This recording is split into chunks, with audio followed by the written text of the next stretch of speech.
വണ്ടിയുടെ ലോറി വന്നു, അവിടുത്തെ ബ്ലോക്ക് തിരിച്ച് കയറിപ്പോയി. ഇത് ഇവിടെ സ്ഥിരമായിട്ട് ഇങ്ങനെ ഇതുള്ളതാണോ? ആളുകൾ ഇവിടെ കിടക്കാറുള്ളതാണോ? നടപടികളാണ് എങ്ങനെയാണ്? ഇവിടെ കിടക്കുന്നതാണ്. അപ്പോൾ അവിടെ കുറച്ച് സ്വസ്ഥമായ സ്ഥലമാണ്. ഇവിടെ കുറച്ച് ബുദ്ധിമുട്ടുള്ള സ്ഥലമാണ്. അവിടെ ബുദ്ധിമുട്ടൊന്നുമില്ലല്ലോ. ഇവിടെ വണ്ടികളൊന്നും പോവില്ലല്ലോ സാധാരണ അല്ലേ? അപ്പൊ അവിടെ നിന്ന് വണ്ടി ഇടിച്ചിട്ട് കയറി വന്നു. ഇത് എങ്ങനെ സംഭവിച്ചെന്ന് വല്ല പിടിയുണ്ടോ? അതായത് അറിയില്ല, പറഞ്ഞിട്ട് അറിയുന്നു. ഈ ലോറി എവിടെയാ? ലോറി അവിടെ ഈ അപകടത്തിന് ശേഷം അങ്ങോട്ട് പോയതാണോ അതോ അറിഞ്ഞില്ലേ നിർത്താണ്ട് പോവാണോ? ഇത് അറിയാം അങ്ങനെ പോയി. റോഡ് ക്ലോസ് ആയി. സ്ഥലത്തുണ്ടായിരുന്നു, കരച്ചിൽ കേട്ടു 3:30.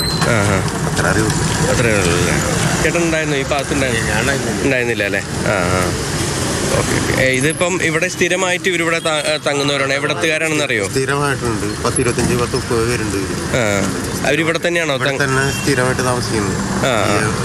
റോഡ് കുറെ നാളായി അല്ലേ? ഓ.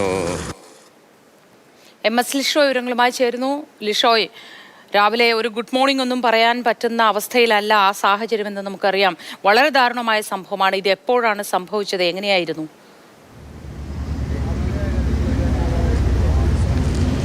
അതായത് ഇന്ന് പുലർച്ചെയാണ് സംഭവിച്ചത്. എങ്ങനെയാണ് സംഭവിച്ചതെന്ന് ഞാൻ പറയാം. അതായത് ഈ കാണുന്നത് ദേശീയപാതയാണ്. ഈ കാണുന്ന ഡിവൈഡറിന് അപ്പുറത്ത് ദേശീയപാതയാണ്.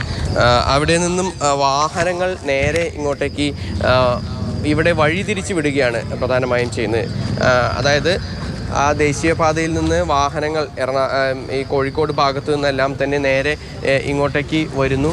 ആ വരുന്ന വാഹനങ്ങൾ ഇവിടെ നിന്നും വലത്തോട്ട് തിരിഞ്ഞ്, അവിടെ നിന്ന് വരുമ്പോൾ വലത്തോട്ട് തിരിഞ്ഞ് വാഹനങ്ങൾ പോവുകയാണ് പതിവ്. അതിനുവേണ്ടി ഇവിടെ വലിയ തോതിൽ ഡിവൈഡർ ഉൾപ്പെടെയുള്ളവ വച്ചിട്ടുണ്ട്. നമുക്ക് കാണാൻ സാധിക്കും. ഇത് ഈ വാഹനങ്ങൾ തിരിഞ്ഞു പോകുന്നതിന് വച്ചിട്ടുള്ള ഡിവൈഡറാണ്.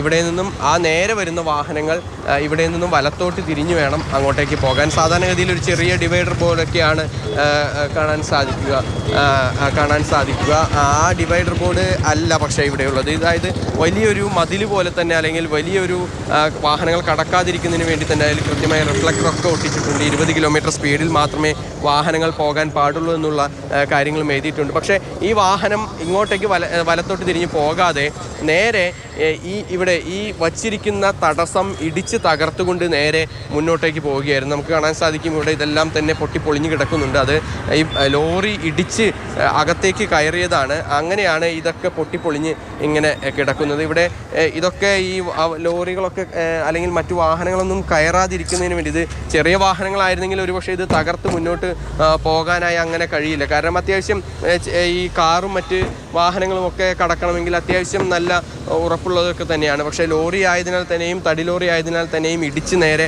അകത്തേക്ക് കടക്കുകയായിരുന്നു. നമുക്ക് ഇനി അകത്തെ കാര്യങ്ങൾ നോക്കുകയാണെങ്കിൽ ഈ വഴിയിലൂടെ നേരെ ഇത് ഇടിച്ച് അകത്തേക്ക് കയറുകയാണ് ഉണ്ടായത്. അതിനുശേഷം നേരെ ആ ഒരു ഭാഗത്താണ് ഈ മരിച്ച ആളുകളെല്ലാം തന്നെ, ഈ നാടോടികളെല്ലാം തന്നെ ആ ഒരു ഭാഗത്താണ് കിടന്നിരുന്നത്. ആ ഭാഗത്ത് അവർ കിടന്ന് ഉറങ്ങുകയായിരുന്നു. സാധാരണഗതിയിൽ ഇവർ അപ്പുറത്താണ് കിടക്കാറുള്ളതെന്നാണ് നമുക്ക് മനസ്സിലാക്കാൻ സാധിക്കുന്നത്. അവർ ഇവിടെ ആളുകളിൽ നിന്ന് നമുക്ക് അറിയാൻ കഴിഞ്ഞ അങ്ങനെയാണ്. പക്ഷേ ഇന്നലെ ഏകാദശിയുമായി ബന്ധപ്പെട്ട തിരക്കുകൾ ഉള്ളതിനാൽ തന്നെ അപ്പുറത്ത് നിന്നും നേരെ ഈ ഭാഗത്തേക്ക് അവർ മാറി കിടക്കുകയായിരുന്നു.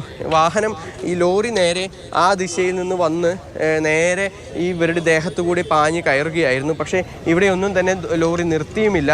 ലോറി പിന്നീടും അവിടേക്ക് കുറേ ദൂരം മുന്നോട്ട് പോയതിന് ശേഷം അവിടെ ഈ റോഡ് അവസാനിക്കുന്നുണ്ട്. ആ ഭാഗത്താണ് ഈ ലോറി നിർത്തിയത്. അങ്ങനെയാണ് ഇവിടെ സംഭവിച്ചിരിക്കുന്നത്. ഇനിയിപ്പോൾ ആ ഒരു സമയത്ത് ഇവിടെ ഉണ്ടായിരുന്ന ആളുകൾ നമ്മളോടൊപ്പമുണ്ട്. ആ ആളുകൾ നിന്ന് അവർക്ക് ഇപ്പോൾ അല്പസമയത്തിനകം അവർ നമ്മളോടൊപ്പം ചേരും. അതായത് ഏകദേശം 5 പേരുടെ ദേഹത്തു കൂടിയാണ് ഈ വാഹനം കയറിയതെന്നാണ് നമുക്ക് മനസ്സിലാക്കാൻ സാധിക്കുന്നത്. ബാക്കി ഏകദേശം 12ഓളം ആളുകൾ ഇവിടെ കിടന്നുറങ്ങിയിരുന്നു. അതിൽ തന്നെ ഈ 5 പേരിൽ ചിലരുടെ ദേഹത്തുകൂടെ വാഹനം കയറിയ ശേഷം അവർക്കും പരിക്കേറ്റിട്ടുണ്ട് എന്നുള്ളതാണ്. അവരെ തൃശ്ശൂർ മെഡിക്കൽ കോളേജിലേക്കും മറ്റ് ആശുപത്രികളിലേക്കും എല്ലാമായി ഇപ്പോൾ നിലവിൽ മാറ്റിയിരിക്കുകയാണ്.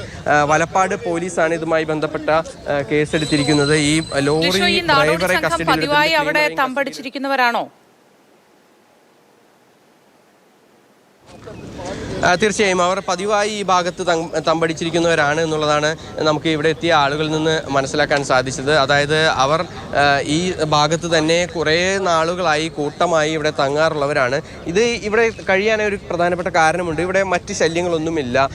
ഈ വാഹനങ്ങൾ തൊട്ട് മുമ്പിൽ നിന്ന് വഴിതിരിച്ചു വിടും. ഈ ഭാഗത്ത് ദേശീയപാതയുടെ നിർമ്മാണ സാമഗ്രികളെല്ലാം തന്നെ കുറച്ചങ്ങ് മാറിയാണ് വെച്ചിരിക്കുന്നത്. അപ്പോൾ ഈ ഭാഗത്തേക്ക് ദേശീയപാതയുടെ വാഹനങ്ങളോ മറ്റു വാഹനങ്ങളോ ഒന്നും തന്നെ കടക്കില്ല. അതുകൊണ്ടാണ് അവർ ഇവിടെ ഒരു താവളമാക്കി വെച്ചിരുന്നത്. നേരത്തെ ഈ ഭാഗത്ത് ഒഴിഞ്ഞ പറമ്പുകളിലൊക്കെ ഉണ്ടായിരുന്ന സമയത്ത് ആ ഭാഗങ്ങളിലാണ് അവർ താമസിച്ചിരുന്നത്. പക്ഷേ ഇതിപ്പോൾ ദേശീയപാതയ്ക്ക് വേണ്ടി സ്ഥലമെടുപ്പൊക്കെ പൂർത്തിയാക്കിയ ശേഷം ഇവിടെ ഇങ്ങനെ ഒരു പ്രാഥമികമായ ഈ റോഡിൻ്റെ ജോലികളെല്ലാം തന്നെ പൂർത്തിയാക്കിയിട്ടുണ്ട്. അതുകൊണ്ടാണ് അവർ ഇവിടെ താമസിച്ചിരുന്നത്.